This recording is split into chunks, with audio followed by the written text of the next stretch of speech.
Welcome to the HSS podcast, where we talk to the movers and shakers of the African healthcare sector with me, Lenias Hwenda. Today, my next guest is Dr. John Kenga Song, the first director of the Africa Center for Disease Control and Prevention. He's a leading virologist with more than 30 years of experience in public health. He serves on the board of CEPI, a Norwegian association, and the International AIDS Vaccine Initiative. Dr. Kenga Song is adding his voice to the Titans of Industry podcast conversations about developments in the vaccine manufacturing sector in Africa. At the moment, only 1% of vaccines consumed in Africa are made on the African continent. The rest are imported. Dr. Kenga Song and the Africa CDC have called for a new public health order, one in which Africa's health security does not completely depend on others, as it does at the moment. Sustainable production of vaccines and pharmaceuticals at scale underpins this new public health order. Our fireside conversation today explores how the vaccine manufacturing sector is evolving since the efforts to accelerate change began in April 2021. So let's get started. Dr. Kenga Song, welcome to the HSS podcast. Let's talk about health in Africa. Oh, thank you. Thank you for kindly inviting me to be part of your HHS podcast. I've enjoyed other episodes that I've listened, and I'm very privileged and honored that you invited me to be part of this. It's an honor for us as well, and it's a pleasure to have you. So your leadership has transformed the Africa CDC, a very young organization, into a recognized public health institution that is respected globally. We are all very proud as Africans of what you have achieved at the Africa CDC. Congratulations. No, thank you. Thank you. And that is entirely due to the hard work of the talented young Africans that are here at Africa CDC, but very importantly, thanks to the vision and the wisdom of our head of states to have created the Africa CDC in 2016, just after the Ebola outbreak in West Africa. Absolutely. So we are just implementing their vision. Wonderful, wonderful teamwork and just a timely implementation of this agency, which proved very fortuitous. So when this pandemic started, Dr. Kenga Song, we all feared the worst, but you successfully managed to galvanize African countries to act with agency, which helped delay the worst, and indeed the worst did not come to pass. What was the main factor that helped you to avert a public health disaster that we were all fearing? I think it was, in my view, what I characterize often as collective responsibility of our continent at multiple layers. First of all, at the leadership layer, spearheaded by President Cyril Ramaphosa, who was the chair of the African Union at that time. And of course, at the technical level, getting more organized. There's nothing as good as being organized in the battle when you go into war. We are at war with this virus, so we got organized early. And of course, the cooperation of the community, the population, I think that is extremely important to highlight that. When the first cases of COVID-19 were recognized in Wuhan, I remember that was around the December time period. I recall being on leave at that time, like many people were all enjoying our end of year holidays. And I woke up one morning and watched TV, and some cases of unknown pneumonia were reported there. And I knew immediately as a virologist that it was going to get to Africa. And I remember writing a commentary in Nature Medicine, warning the continent to be alert. And at that time, there were 200 cases in the whole world. 200 cases, not 2,000 cases, 200 cases. But it was very clear that the interconnectivity of the world and Africa is part of the world will not spare Africa. When the first SARS outbreak occurred about 20 years ago, the connection between Africa and China was very limited. But between that time and now, air traffic has increased by 600%. So it was very clear in my mind that Africa was going to be hit. Why is this important in addressing the question you just asked? It's because of preparedness. Awareness leads to preparedness. If we were not aware of that and actually recognize the threat, that this was a global threat, we would never have been that prepared. So then came the February 14. The first cases of COVID-19 are reported in Egypt. What did we do? We rallied as a continent, convened a meeting of all ministers of health in Addis Ababa within 1 week. And that was on February 22nd. And everybody said it was going to be difficult to rally all ministers of health to come to Addis Ababa within 1 week. And guess what? 40 of them came. Okay, those who were traveling in Europe and America rerouted their trips to Addis Ababa. We came together, discussed, agree on a common action plan should many more countries be hit. Agreed on a joint continental strategy that was underpinned by the need to cooperate, to collaborate, to coordinate, and to communicate. That has been guiding us for till then. Remember that after that meeting, the first week of March, countries like Zambia, Zimbabwe, Malawi started reporting cases. They went into rapid shutdown. Some countries declared state of emergency with 2 cases of COVID-19. That is what I call collective accountability and political leadership of the continent. That helped to stall the spread of the virus very, very early on. So early action, rapid, everybody pulling together, working together, and taking action together as a group of African countries. That really did help. So now it's been a struggle, taking, having all of the materials that one needs to be able to respond effectively to a public health emergency of this kind, starting with PPE and IPC material, testing material that one needed. And then, of course, afterwards, the vaccines. So let's just take stock for a moment where we are with our response in Africa to the pandemic. So vaccines are really what will end this pandemic. And as currently being rolled out, Africa will not be getting vaccines to vaccinate most of the population until 2023. And so what I would really like to know is, where are we with the levels of vaccination compared to where you thought we would be at this stage in the pandemic, had everything gone according to plan?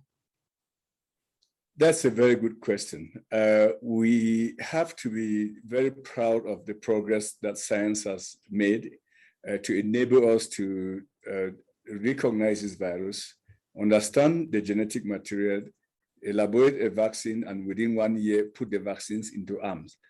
I don't recall in the history of infectious diseases that science has ever moved with that speed. I think that is remarkable.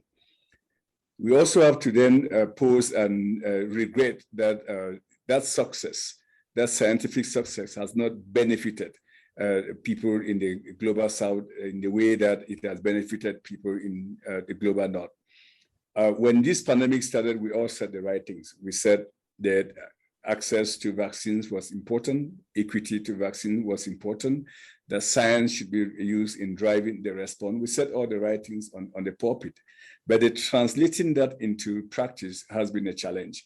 Today, as a continent, despite the availability of vaccines, and I can argue that we have enough vaccines out there to enable anyone who wants to get a vaccine to have it, if we had just behaved well. But we didn't keep to our promise at all. So today, a continent of 1.2 billion people have vaccinated about 3% of its population. Very unfortunate. At this pace, it is very obvious that by 2024, we will not have vaccinated enough people on the continent to reduce mortality and also reduce the spread of this pandemic. We wanted to. Our goal was that when the promise of COVID, when and if the promise of COVID would have been kept, then we were hoping that by the end of 2021, that at least 30% of our population would have been vaccinated.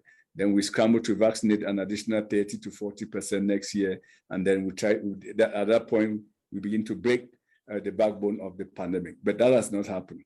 I think, as I stated earlier, with 3% vaccination today, projecting to vaccinate at least 60 to 70% of our population by next year means we have a long journey ahead of us. Yes, that is, I mean, we are all very worried about, the low levels of vaccination and where we are headed with the subsequent phases of the pandemic that will come. Tell me, Dr. Nkengasong, has the limited access to vaccines impacted the gains that Africa made with its prudent early response? Without vaccines, can we avert a crisis like the one we saw in India? Yeah, we can. We are not totally helpless.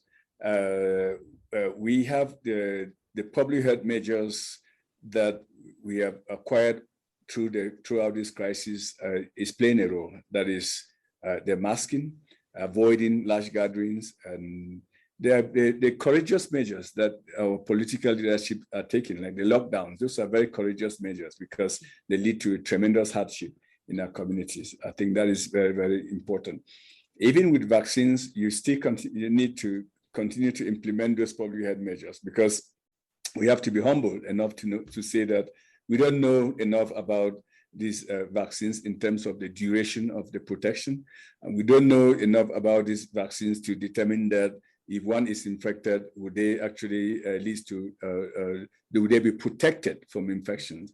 From what we know, as we speak, we know that the vaccines truly prevent people from progressing towards severe disease and hospitalization. I mean, for one, I was vaccinated in March.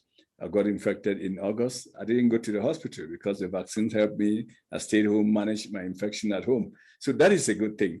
But did I transmit the virus? Yes, I transmitted the virus to my spouse, who was also sick. So I think we have to be humble enough to know that this is a new virus. We're still learning challenges of this virus, but science has provided us some tools, but the tools are not good enough. We have to combine vaccines plus our own public health measures in order to continue to blunt the spread of this virus.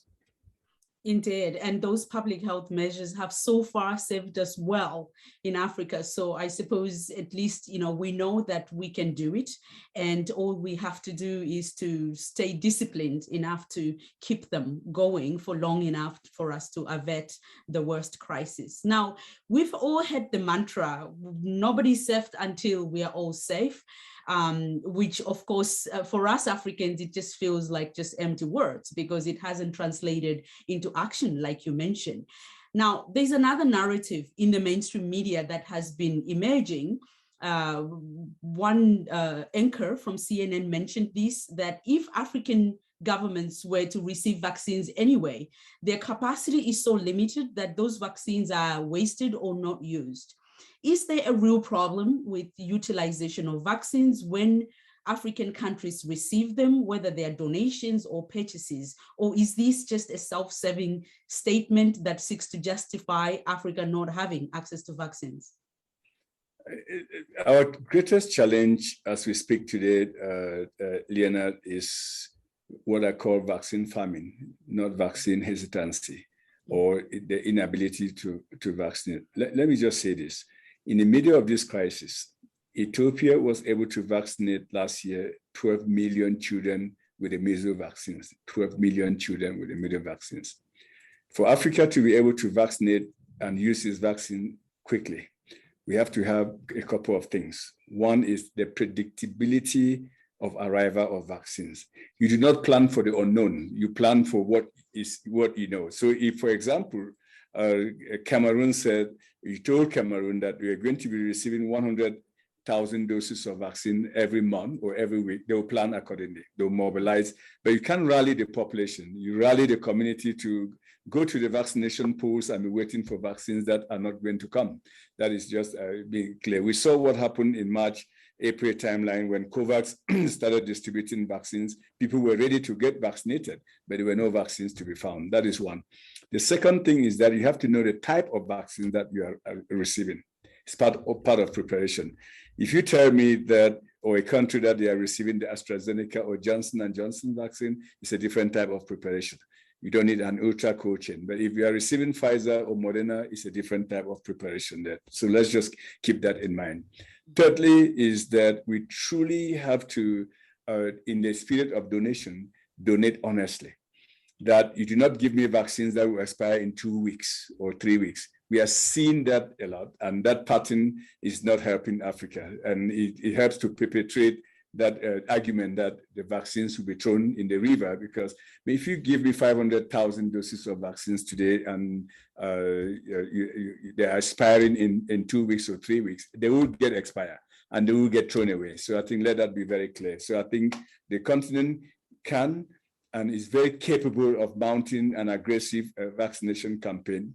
Let's look at the statistics. Morocco has vaccinated over 50% of its eligible population. I was in Morocco just 3 weeks ago, and there were lines and lines of people, young people, queue up in the stadium in Tangier, meandering and winding in the sports stadium to get their vaccines there. Kenya, the same. Malawi, Senegal was vaccinating 2,000 people a day. Now they're vaccinating over 50,000 people a day. They don't get vaccines there. So I think that narrative has changed a lot. Was there initially vaccine hesitancy early on? There was. There are studies that were conducted in some countries. It showed 30%. Today, there are about 80% of people are ready to receive the vaccine. Can we mobilize young students and nurses and others in the community to go help vaccinate? Africa is used to that, doing that. So give us the vaccines and we'll put it in people's arms. Absolutely. I think we are all ready to take the vaccine. I think people have seen the reality of COVID, and they know they cannot afford that luxury of refusing a vaccine when it's available. And this problem that you mentioned, Dr. Nkengasong, that that Africa has had with COVAX not delivering. I mean, it is estimated that by the end of 2021, a small group of countries will be holding more than 1 billion doses of excess vaccines, and most those countries have vaccinated most of those of their population, which means that those doses are not necessarily needed in those countries. Now, COVAX was created to prevent exactly this kind of vaccine hoarding, as we have seen. The question that many of us Africans have is whether multilateral mechanisms like COVAX can really work to serve the needs of people like us living in poor countries, given the power imbalances that exist. I think, Lenias, the COVID crisis have actually shown us the limits of multilateralism. I mean, I always say that that is the limit of optimism of multilateralism has been stretched. We know that. But it has also projected the power of regional instruments like the AVAC, the African Vaccine Acquisition Task Team. So let's start with why I characterize it as the limit of optimism of multilateralism. First of all, COVAX, the principles and values behind COVAX are solid. It's the foundation of solidarity and global cooperation. But what happened? The implementation became extremely complicated because the same people that pledged money to COVAX didn't deliver the money in time. And when they delivered the money, they had bought the vaccines. So COVAX was sitting there with a cash in hand, but didn't know where to go get the vaccines. That is not multilateralism at all. I think that doesn't speak to the spirit of global cooperation. That doesn't speak to the spirit of cooperation. That doesn't show empathy. So, I mean, you give COVAX money late, and because you give them late money, they cannot go to the market to find vaccines. I think that has really not enabled COVAX to deliver its promise. Let's just be very clear with that. The situation in India also complicated that. But you have to ask yourself the question, why did COVAX source our vaccines only from one producer in India for a whole continent of 1.2 billion people? I'll leave you to with that question. Why am I so optimistic with the power of regionalism? The African Union, again, under the leadership of the President Cyril Ramaphosa, established the African Vaccine Acquisition Task Team, because he called a meeting and he said to us, tell us the situation of vaccine in Africa. We said, COVAX has promised that they would provide vaccines for up to 20% of the population. And he said, how many more doses do we need? We said, well, in order to achieve herd immunity, at that time, we're still hopeful that we can achieve herd immunity. We said we need up to about 60% of our population to be vaccinated. So we have a gap there of 40%. So he said, go out there and look for vaccines aggressively and in an unapologetic manner, in quote. So we went out there under the leadership of Strive Masiwa, working with Professor Benedict Orama of the Afro-Exim Bank and Vera Songwe, the Executive Secretary of the United Nations Economic Commission for Africa. We started working together. And we spoke with every other vaccine producer in the world, all.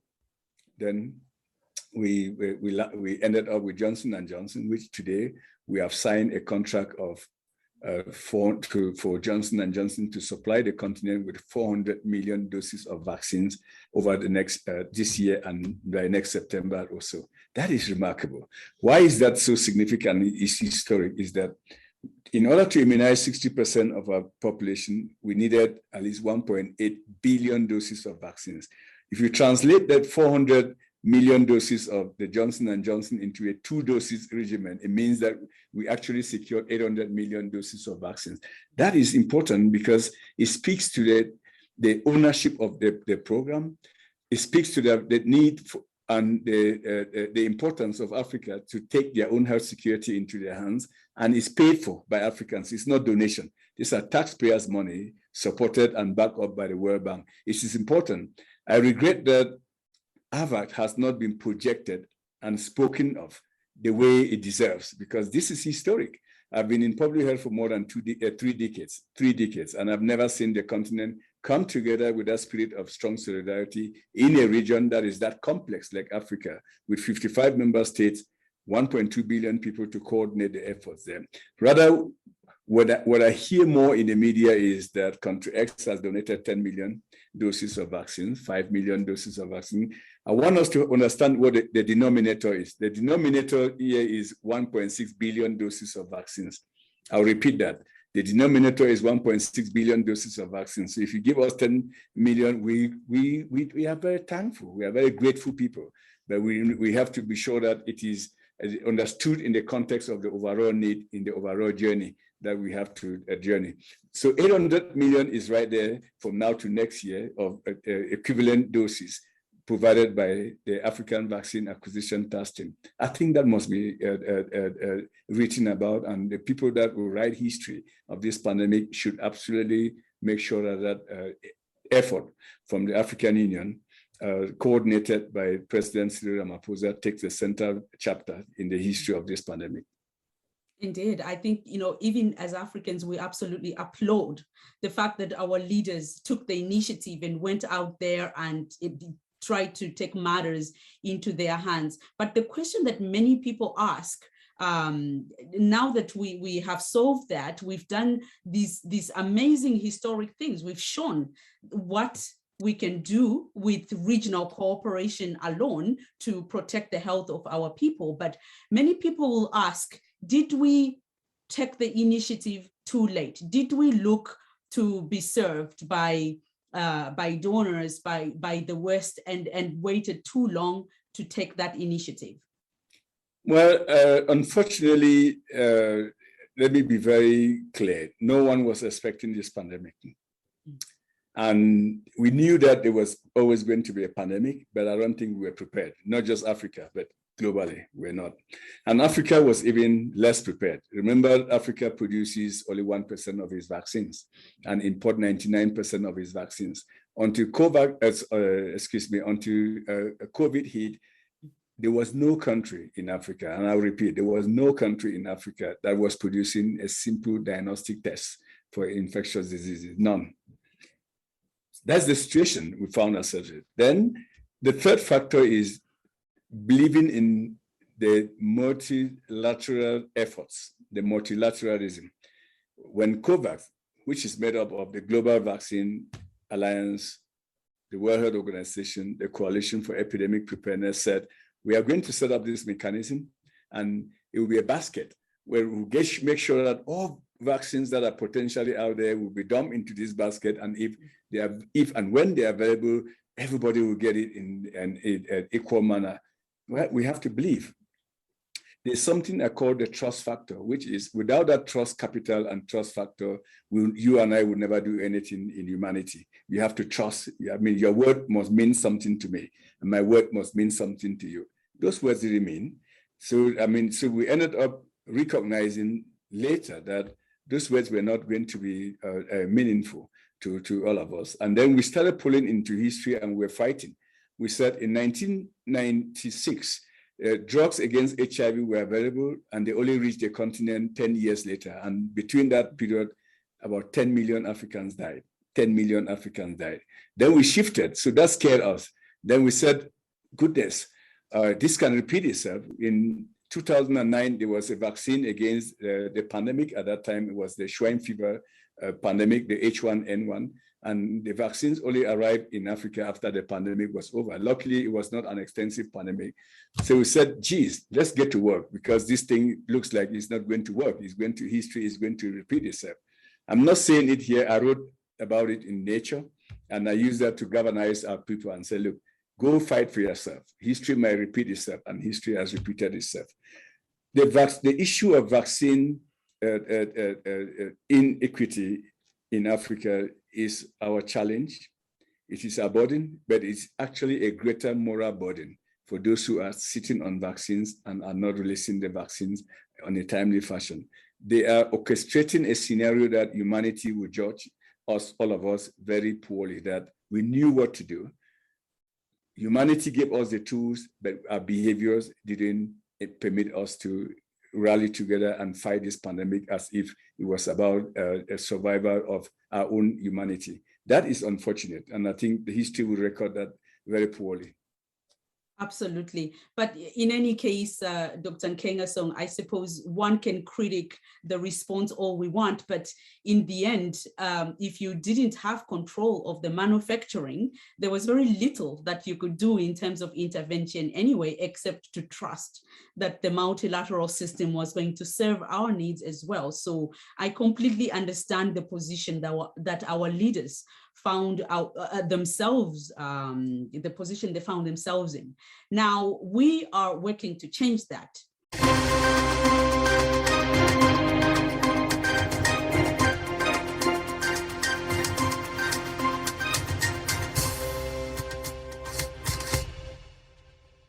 Join us on the next episode as we continue our conversation with Dr. Nkengasong and delve deeper into how the Africa CDC, African governments, the African Union, and the private sector are all coming together to secure the health of Africans by developing medical product manufacturing on the continent.